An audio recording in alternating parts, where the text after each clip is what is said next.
আমার রান্নাঘরে আপনাদের স্বাগত জানাই। আজ আমি রান্না করছি পটল আলু দিয়ে মাছের ঝোল। আমার এই রেসিপি যদি আপনাদের ভালো লেগে থাকে অবশ্যই লাইক করুন আর আমার চ্যানেলটিকে সাবস্ক্রাইব করুন। আমি এখানে গ্যাস জেলে কড়াই বসিয়ে দিয়েছি। কড়াইটা গরম হয়ে গেছে, দিয়ে দিচ্ছি সর্ষের তেল। তেলটা গরম হয়ে গেছে, তেলের মধ্যে আমি দিয়ে দিচ্ছি হাফ চামচ নুন। নুনটা তেলের মধ্যে ভালোভাবে মিশিয়ে নিচ্ছি। এখন আমি দিয়ে দিচ্ছি কেটে রাখা পটল।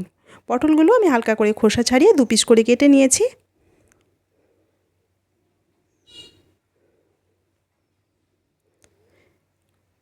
গ্যাসের ফ্লেমটা মিডিয়াম টু লোয়েতে রেখে আমি পটলগুলো হালকা করে ভেজে নেব।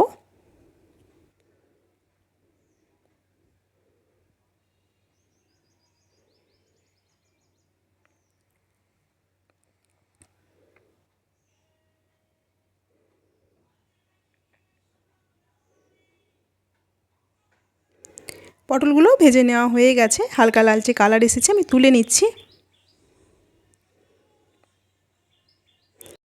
এখন এই তেলের মধ্যেই আমি দিয়ে দিচ্ছি নুন হলুদ মাখিয়ে রাখা মাছগুলো আমি লালচে করে ভেজে নেব।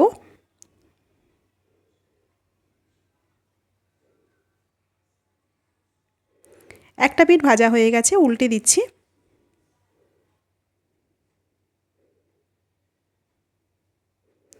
এই তেলে পটল ভেজেছিলাম বলে মাছগুলো একটু কালচে হয়ে গেছে। মাছগুলো দুটো পিঠই ভাজা হয়ে গেছে, তুলে নিচ্ছি।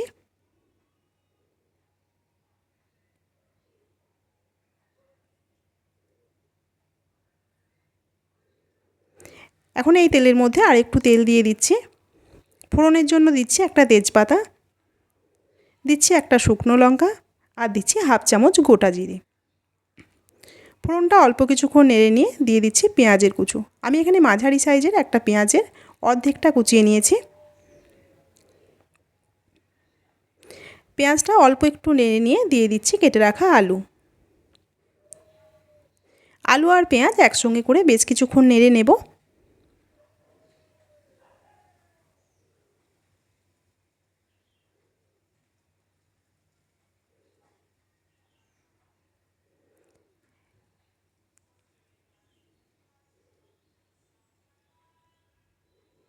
এখন আমি দিয়ে দিচ্ছি পেঁয়াজ বাটা। যেই অর্ধেকটা পেঁয়াজ আমি কুচিয়ে দিয়েছিলাম সেই পেঁয়াজেরই আরও অর্ধেকটা আমি বেটে নিয়েছি। পেঁয়াজ বাটাটা দেওয়ার পর আরও কিছুক্ষণ কষিয়ে নিচ্ছি।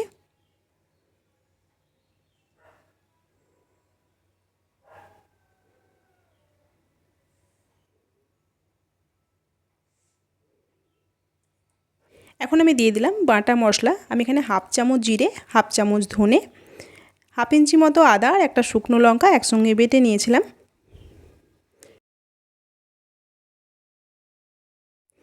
বাটা মশলাটা দেওয়ার পর অল্প একটু কষিয়ে নিচ্ছি।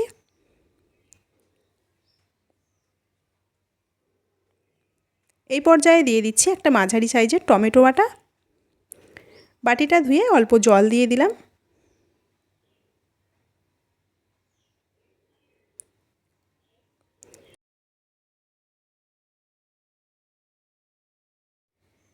এখন কালারের জন্য দিয়ে দিচ্ছি হাফ চামচ হলুদের গুঁড়ো আর হাফ চামচের একটু বেশি দিচ্ছি কাশ্মীরি লঙ্কার গুঁড়ো। দিয়ে দিলাম পরিমাণ মতো নুন। এখন সময় নিয়ে গ্যাসের ফ্লেমটা লোয়েতে রেখে আমি মশলাটা ভালোভাবে কষিয়ে নেব।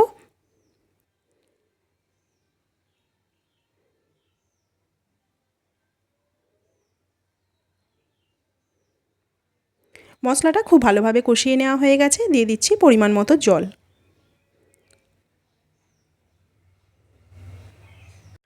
আপনারা যেমন ঝোল পছন্দ করবেন সেই মতো জলটা দেবেন। 3টে কাঁচা লঙ্কা ভেঙে দিয়ে দিলাম। এখন আমি ঢাকনা দিয়ে দিচ্ছি। ঢাকনা দিয়ে 3-4 মিনিট মতো হতে দেব। 3-4 মিনিট মতো হয়ে গেছে, আমি ঢাকনা খুলছি। এখন আমি ভেজে রাখা পটলগুলো ঝোলের মধ্যে দিয়ে দিচ্ছি।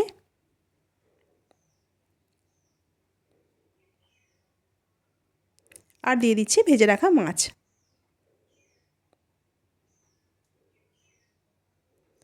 মাছ আর পটল ঝোলের মধ্যে দিয়ে আবারও ঢাকনা দিয়ে দিচ্ছি। ঢাকনা দিয়ে আমি 3-4 মিনিট মতো হতে দেব।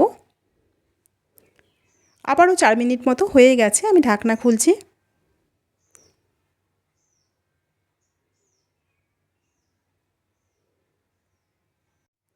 আলু পটল সব সুন্দরভাবে সিদ্ধ হয়ে গেছে। এখন আমি গ্যাসটা অফ করে দিচ্ছি। এইভাবে আলু পটল দিয়ে মাছের ঝোল বানিয়ে দেখতে পারেন, খেতে খুব ভালো লাগে।